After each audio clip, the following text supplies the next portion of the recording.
seed to plant here is that we are going to be in a situation in a very few amount of years where these cars are going to be fully autonomous. And then we're going to be open 24 hours a day, and we're going to be less retail oriented. This statement in episode 28 of the Multi-Point Inspection podcast by Richard Lupo intrigued me and caused me to wonder, just how long will it be before this happens? And just this past August, this was the newsmaker in my neck of the woods. Really, it is just around the corner. Soon, you could be hopping into an all-electric, driverless rideshare. The San Francisco driverless car company Cruise chose Nashville as one of the very first cities to set up shop.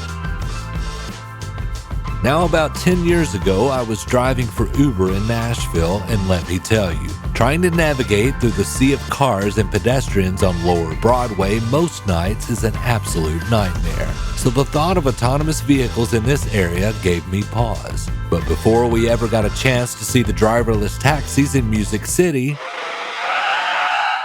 we begin tonight with the safety alert. Federal investigators are looking into robo-taxis that are right here in Nashville. Yeah, regulators say the Cruise cars struggle to see pedestrians and they've hit people in other cities. But Chris Piche, the founder of Smarter AI, says not so fast. He says that the data is in, and autonomous vehicles are safer than we've been led to believe. He also says that the answer to when we will see AVs at every turn has more to do with the public's acceptance of them than it does lagging technology. Hi, Brandon. My name is Chris Piche. I am the founder and CEO of Smarter AI. If you just want to give your name and your title, and then we'll get into a brief background, but I can cut that up later, but just your intro. Hi, Brandon. My name is Chris Piche. I am the founder and CEO of Smarter AI. Smarter AI is an enablement software platform for AI cameras. We make AI cameras and computer vision solutions for commercial vehicles. Some of our solutions are aftermarket solutions, so dash cams and vehicle cameras that get added to vehicles after they're manufactured. We also work with vehicle OEMs on camera and computer vision systems that are integrated into vehicles at the time of manufacturing, including for autonomous transportation. Awesome. So let's talk about autonomous vehicles. And it's been in the news here recently. Do you want to address, there's been some, I don't even want to say controversies, but Tesla had some issues, and then Cruise. Do you want to get into that, and then you can get into any misconceptions about or any thoughts about that? Sure. High-level thoughts. It's really as much of a sociology issue as it is a technology issue. And here's what I mean by that. We have enough data today that we know on a relative basis how much more safe or unsafe an autonomous vehicle is compared to human driving. And the numbers are clear. Autonomous vehicles are approximately 10 times more safe than human-driven vehicles. Here's how we know that. The National Highway Safety Transportation Association, NHTSA, has been tracking this data for a long time. And for human-driven vehicles, it's very consistent. A human-driven vehicle is involved in a collision about once every 500,000 miles. Tesla, the data is not obviously not as old as that. Doesn't go as far back as the national data, but Tesla also publishes their own data, which, as many people watching or listening will know, is also used for the Tesla insurance product or service. And the Tesla data shows that a Tesla vehicle equipped with either autopilot or full self-driving crashes between every 5 and 6 million miles. So rough numbers, it's about 10 times more safe. Now, people interested in this topic undoubtedly will remember that for the last I want to say 7 years, but roughly the last 7 years, Elon Musk at the beginning of every year has famously or infamously declared, this is the year that we're going to get to full self-driving. And I still remember, I think it might have been it was the first or second Tesla that I bought. And I was so excited because Elon Musk had said, this is the year a Tesla is going to drive from New York to LA or from LA to New York without any human intervention. And so I went ahead and put my money down and got the car. And of course, I never made it anywhere near across the country with the full self-driving. Now, skeptical listeners or skeptical viewers might think that Elon Musk is just a typical CEO overpromising and underdelivering. But I actually have a different perspective on it. And my perspective is that in the early days, he didn't appreciate that this is as much or more of a sociology issue as a technical issue. And in his mind, if a human-driven vehicle crashes once every 500,000 miles, if he can do just a little bit better than that, then of course, his system is more safe, and why wouldn't everybody use it? And the reality is that as a society, our acceptance of a collision that's caused by human negligence, for whatever reason, is different, compared to our acceptance of a collision that involves an autonomous vehicle. And that's really the crux. That's really the crux of the matter. There's no doubt that the technology that we have today is much more safe than human driving. The question is, by what factor must it be more safe to get widespread adoption? And if it's currently 10 times as safe, maybe that's not enough. Is the answer that it has to be 100 times as safe? I think nobody really knows that answer. Did that come through on your end? I never get calls, and I got that call. Must be some listener or viewer calling in. It's the dentist. It's the dentist office, man. Of course, that's twice a year, right? So it's like, okay. Oh crap! Told you it was loose, man. Do you want to? Do you know enough to talk about the recall, the Tesla recall, or the Cruise suspension? At least from the outside looking in, maybe. Yeah, I know a little bit about it. So one thing that I know is that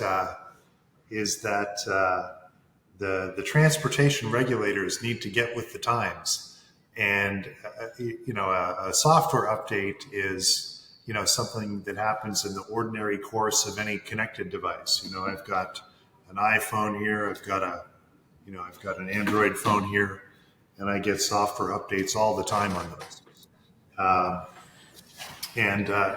Modern cars are just bigger, more powerful, but connected devices. They're all controlled by software. That software needs to be updated, and so most of the factory recalls, as it relates to whether it's Cruise or Tesla, most of these recalls are actually software updates that just happen in the ordinary course. Circling back to the level of acceptance that's needed by the public, just as a dude, man, myself, Cruise announced, I'm in between Memphis and Nashville in Tennessee, and Cruise announced, I think in July of last year, that they were going to do robo-taxis in Nashville. Okay, I used to Uber drive about 10 years ago in Nashville. Lower Broadway. I mean, it's the tourist trap. It's just as more pedestrians than, vehicles. And then this deal happened in, I guess, San Francisco, and now it's crickets, man. But as a person who heard it on the local news, I was shocked. And just because I don't know enough about it, it's cool, but it scared me. I've driven in Nashville, man. It's a nightmare, right? And it scared me. And speaking of autonomy, it might be, again, this is farm logic, man. This is me. This is a guy who knows nothing, who's just a dude. If anybody's going to wreck my vehicle, it's going to be me, not some robot. That right? You know, I put, even though you can give me all the stats, I want to wreck my car if it's going to get wrecked. I know that sounds stupid, but I think that might be the mindset in the beginning. And you can agree or disagree, that's fine. But I'm curious, what is it going to take for that to turn? We can all speculate. I don't think any of us knows, I don't think any of us can predict the answer. But I think the perspective that I can share with you and with everybody watching and listening, I think I have a pretty good idea about what our transportation is going to be like 30 years from now. How we get from where we are today to where we're going to be 30 years from now, I'm not sure. But if you think about whether it's a Cruise or a Tesla, one of these autonomous vehicles today, they make all of their own decisions as a single vehicle. One vehicle makes its own decisions about how to navigate. In the year 2050, all of the vehicles are going to be connected to each other, and the vehicles are also going to be connected to the traffic infrastructure. So connected to crosswalks, intersections, turn signals, stop signs, that sort of thing. And once all of the vehicles are connected to each other, that's when we get to zero or near zero collisions. And there are some other benefits that we get as ancillary benefits. So we get reduced traffic congestion. Big cities like Los Angeles and New York are all of a sudden going to be decongested. We get benefits for the environment. If our cars don't have to idle in traffic so much, if they don't have to stop and start so much, it's better for the environment. So that's where we're going to be, say 30 years from now. And I'm sure everybody listening and everybody watching would agree and would accept that that's a much better transportation system than what we have today. I'm not sure how things are in Tennessee, but I'm based today I'm in our office in Dubai, but I'm based in Las Vegas. And I can tell you in Las Vegas, the way I look at it is, if I had a choice between a computer making the decisions behind, about another vehicle on the road, or, I had a person who's maybe distracted with, something that's happening on their phone, or, somebody, depending, especially if you're going out at night and if you're close to the strip, somebody that's maybe under the influence of alcohol or something else, I would take the computer any day of the week over those alternatives. So that's the way I look at it. But I guess everybody has their own views about that. Right. Do you want to talk about the widespread misperceptions about autonomous vehicles?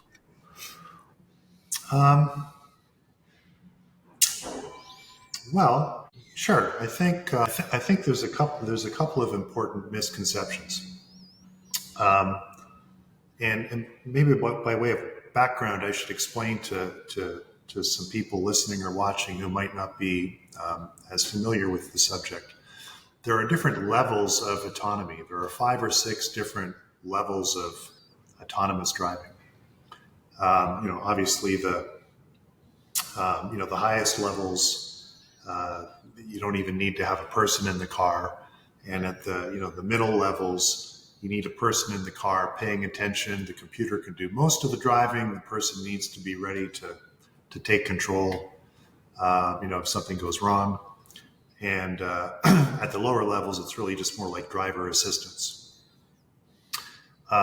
We are not, whether you're talking about Cruise or Tesla or anybody else, we are not at the highest level of autonomous driving today.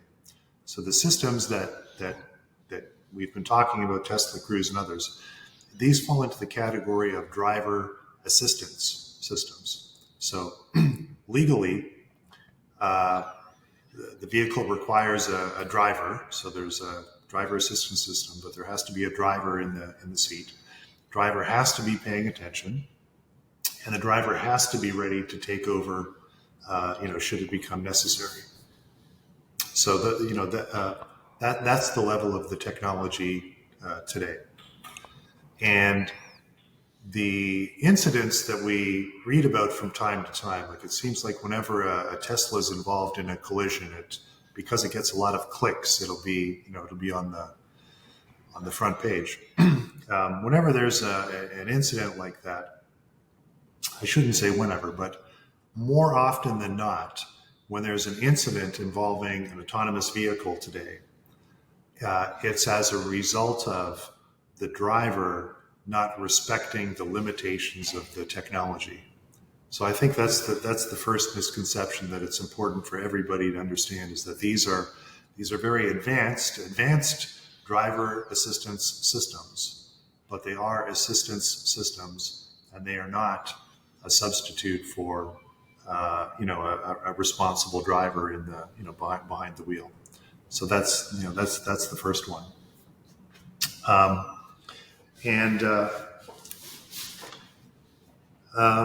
I guess the second misconception that I'd like to address is, I'll take Las Vegas as an example. I think it's a really good example.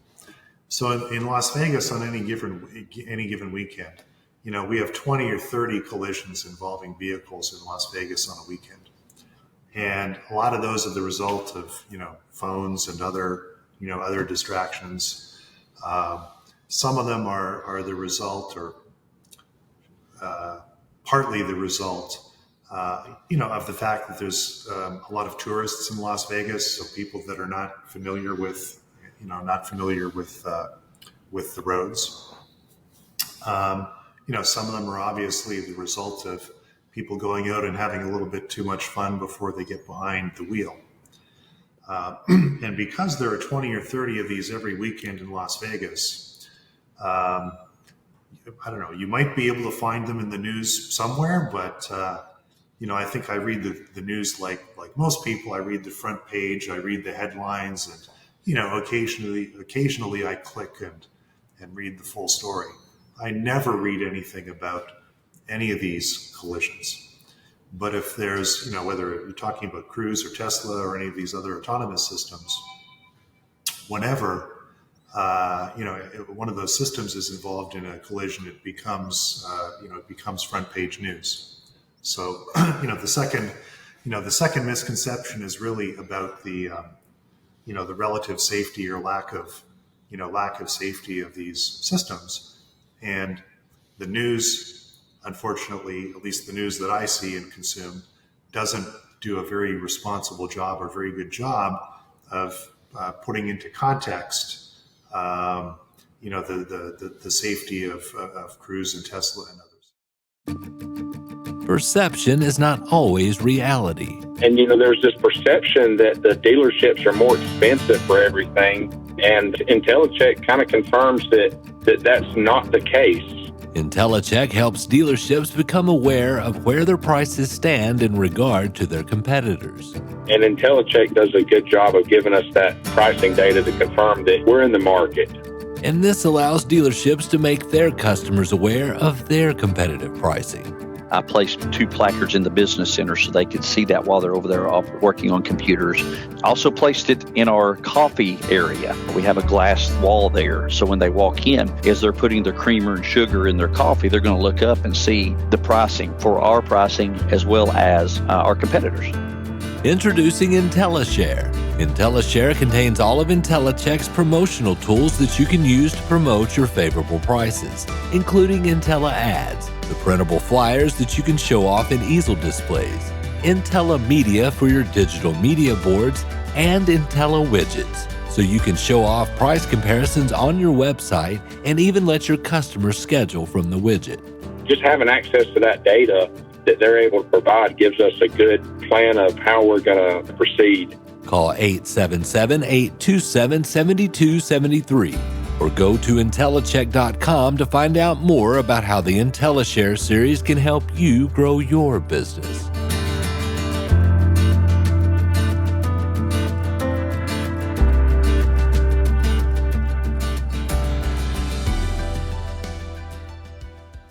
I think with the, it could have been with both the Tesla and the Cruise. The case with the Cruise, I think, was the pedestrian, and I don't know if that had to do with the halting problem, the perceived halting problem. Do you want to address that at all? So, like any perception system, whether you're talking about human perception or computer perception, the systems are not perfect. They can't, they don't perceive everything perfectly. The computers are significantly more perceptive or more accurate than humans.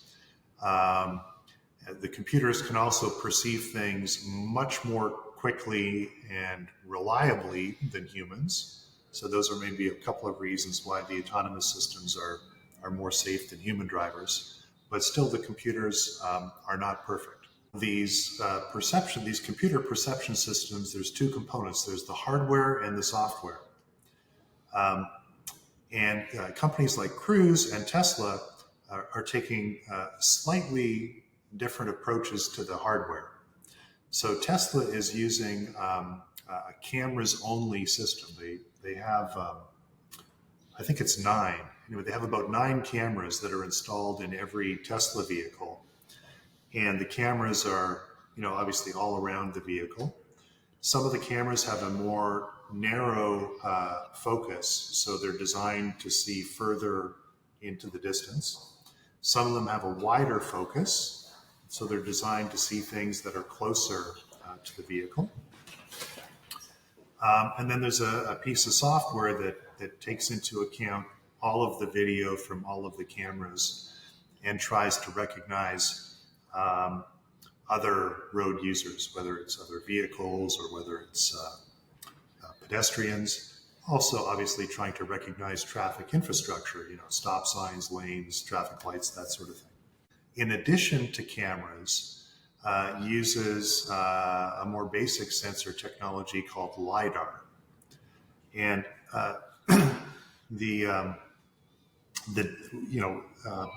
one of the difference between LiDAR and cameras or video is as follows. Cameras and video is obviously much more high resolution. With a camera, I can easily, in most cases, differentiate from a car to a truck to a bicycle to a person to anything else that I might find on the road. LiDAR is a bit more like a blunt force instrument. With LiDAR, I know, okay, there's something out there. I may not be exactly sure what it is, but I know there's something out there.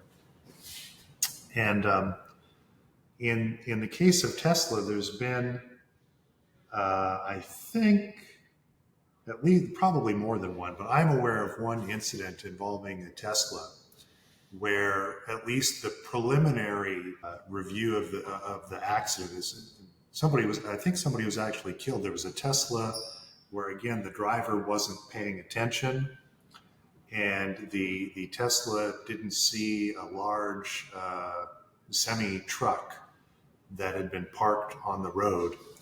And if I recall correctly, the lighting, the color of the truck and the lighting conditions and the weather conditions made it difficult for the camera system to see the truck that was in front of the Tesla. And so there's been at least one case where, as far as I know, the Tesla basically drove into the side of the truck at highway speeds, like 70, 75 miles an hour. The person or people inside the Tesla were killed. Very, very tragic.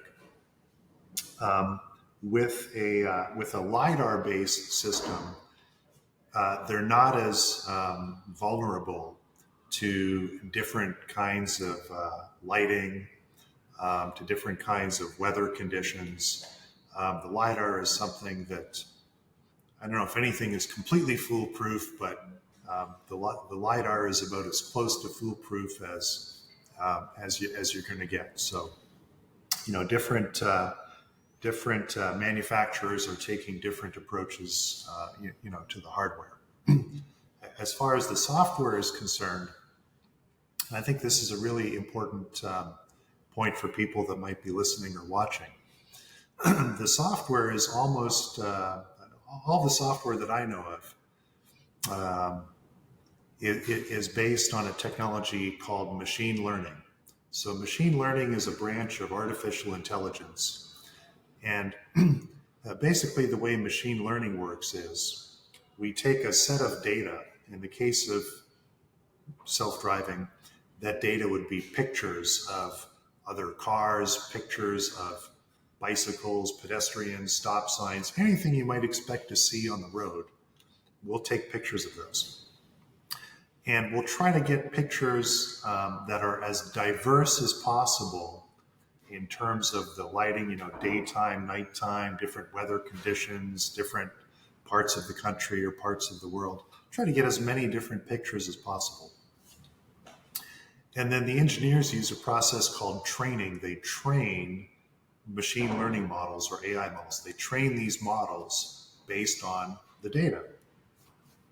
And so obviously, the quality of the models and the ability of the models to detect pedestrians, cars, stop signs, etc., is going to be proportional to the size and quality of the data that it's trained on.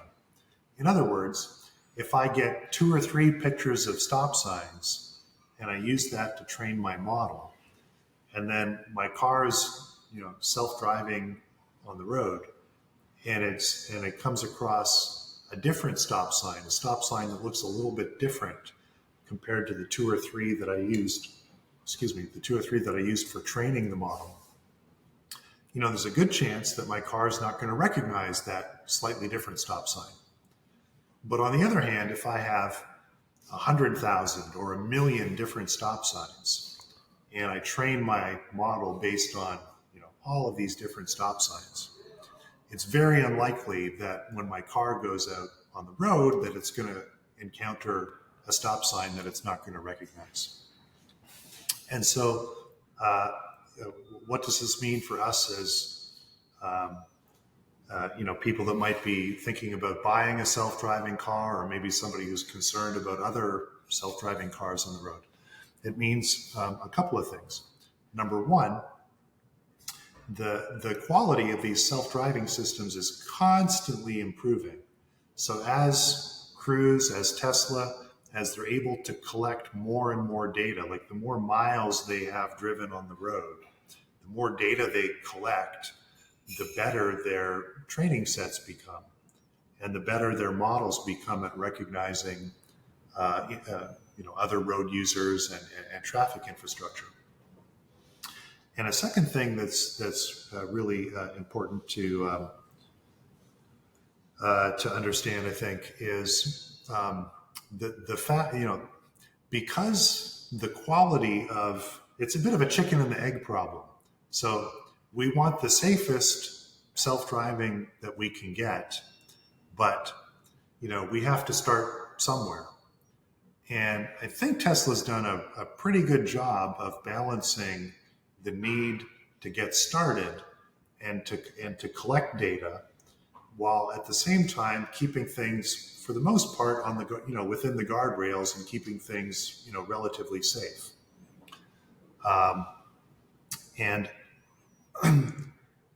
The companies don't publish this data, so it's a bit of speculation. But the speculation is that because Tesla has been offering self-driving for so many years and across so many vehicles, I think they have something like 5 or 10 times as much data as anybody else in the industry. And That's a big competitive advantage for Tesla, and that's the biggest reason why the Tesla full self-driving system is able to do so much more than their competitors today. And as long as Tesla continues to maintain the lead in terms of the number of vehicles that they have deployed, self-driving vehicles that they have deployed on the road, they're going to continue to collect more data than anybody else. Their training set is going to grow bigger and faster than anybody else. And so we should expect their self-driving technology to continue to be a little bit better than anybody else's. Can you talk about, you mentioned working with OEs. Is there any of that you can talk about with your company? I can't name names, but okay. I guess what I can share, and what's probably most interesting for the people that are watching and listening. I think that every single OEM in the world is actively working on the picture that I painted at the beginning of our conversation about 2050 and all of the vehicles being connected to each other, and no more collisions, no more congestion. I think every OEM is working on that on that problem. I think we're going to see. I think we're going to see a lot of consolidation among the OEMs as the business continues to shift from a manufacturing dependent business to more of a computer, AI technology dependent business. It's a different scale. It's just a different scale financially. And I think that we're going to see more and more consolidation among the OEMs, essentially trying to pool their resources together in order to tackle some of these big AI problems and to get there first. You didn't ask me about it, and maybe you were going to get to it but I was very, I thought it was very interesting. I think it was a week or 2 weeks ago, Apple pulled the plug on its self-driving project. So that was sort of for the last, I want to say close to 10 years, the last 8 or 9 years, that was sort of the worst kept secret in Silicon Valley, that Apple had, I don't know, a few hundred or 1,000 people working on a self-driving car, and I thought it was very interesting that Apple pulled the plug on it. Yeah. If a company like Apple, is essentially saying that they don't think they can compete, they don't think they can be competitive in that business, then that's a pretty big and pretty tough business. Yeah. You've mentioned 2050 just as a throwout year. Do you think it'd take that long with the exponential machine learning and all the things? I think it's a very good point that you make. And I'll go back to the very beginning of our conversation. I agree, technology is not the limiting factor. I think it's a sociology question. If we decided that we wanted to get there sooner, it's going to require some government regulation. So in the same way that the government regulates, the frequencies of, telephones, and the government regulates interoperability between an iPhone and an Android, and interoperability between different carriers.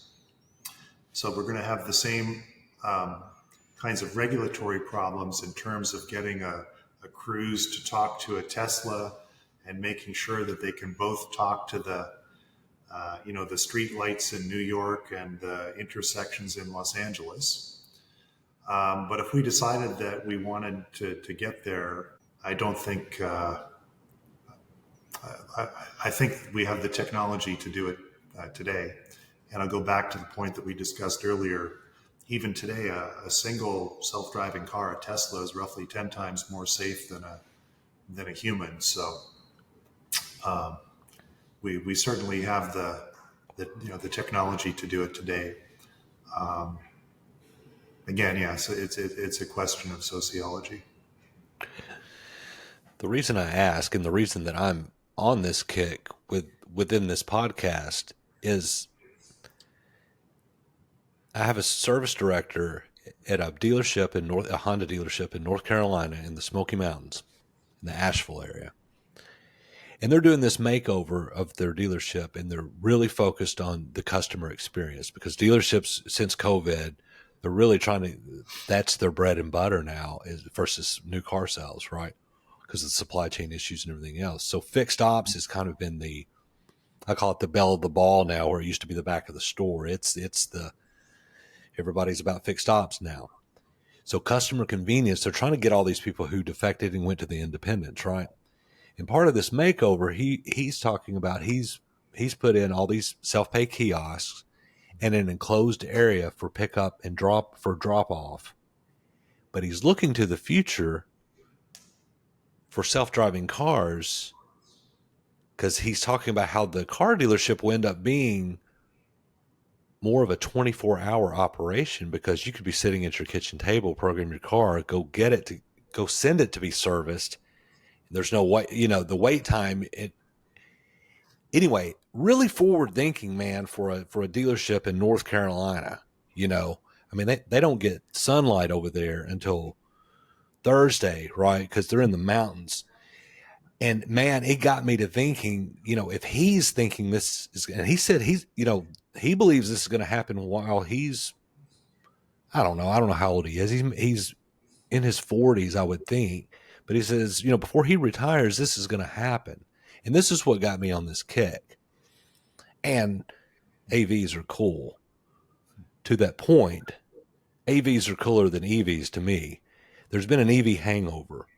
There's more push, I think, regulatory-wise than there is demand. Is there anything that the AV sector can learn from, the hurdles that EV is undergoing? Because, like I said, the cool factor is baked in, man. But the safety factor, is the boogaboo, right? I think, to me, I see AVs and EVs very differently. And here's the reason why. So I know if I go and buy a Tesla AV today, and if I'm an average North American driver, and I buy the self-driving, use the self-driving from Tesla, I know that that's going to keep me about 10 times as safe as doing the driving myself. So I get an immediate benefit from that. With EVs, I think the question is, are they really benefiting the environment, or are they just kind of kicking the can down the road and trading some burning some gas for mining some battery components? And that's it's beyond my expertise to answer to answer that question. But to me, an EV, like the benefit of an EV, depends on some downstream technology. So if I've got an EV combined with solar power, or if I've got an EV combined with hydroelectric or wind power, okay, maybe, again, this is not my expertise, but maybe there's a benefit there. But if I've got an EV and somebody's just burning gas in order to produce the electricity to put into my EV, I haven't really accomplished anything. So in my mind, AVs are an immediate public safety benefit. I think everybody watching and everybody listening can relate to the problem of cell phones and driving, for example, and that's something that AVs obviously help with. And yeah, EVs are I don't know. I guess if I put my own question to myself, if I think about 2050, what do I see on the roads in 2050? I see all AVs on the road. I'm not sure if I see all EVs. I probably see more of a mix, I guess. Whether you're talking about gasoline or natural gas or electric batteries or something else. Right. Did you want to get into, and we can wrap this up, but did you want to go into a little more in your background of how Smarter AI came about and Sure. what your background is? Because people might be wondering, why should we listen to Chris? So give them a reason, right? All right. Well, so I'm from the mean streets of Canada. I grew up in Ottawa, Canada.